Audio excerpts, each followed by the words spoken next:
Lawyers investigating whether Stephen Lawrence's family was smeared by police have revealed the key questions they want to answer. Their report will help decide whether there should be further action, including criminal charges. Here's our senior correspondent, Ronke Phillips.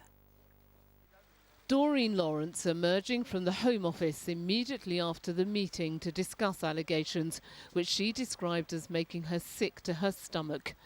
The accusation that instead of trying to find the men who murdered her son Stephen, police on the initial investigation team wasted time and resources on a smear campaign against her.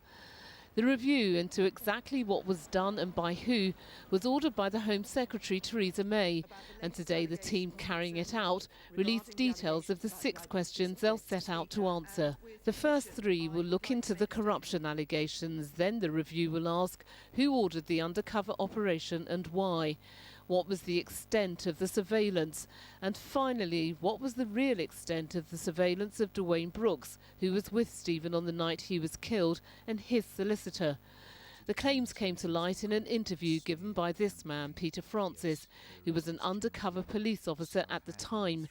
So far, he's refused to cooperate with the review because the evidence would be heard in private.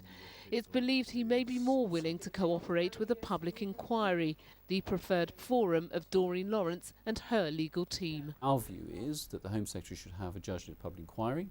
Peter Francis should come to that inquiry, and in the full glare of publicity, so there's no misunderstanding about what he's saying, there's no misunderstanding about how the police are dealing with him, that evidence is clear, it's available to everybody, and particularly that it's available to Mrs. Lawrence so that she knows and that she can have confidence in that process and what he's saying.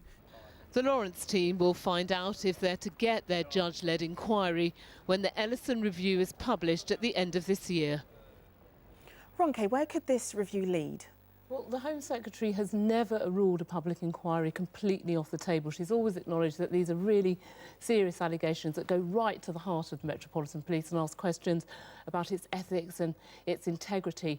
And her promise to the Lawrence family has always been that if Mark Ellison comes back and says there needs to be a public inquiry, she'll order one. And of course, if he also decides that officers acted criminally, then they could be prosecuted. We'll have to wait until the end of the year. OK, Ronke, thanks very much. A man's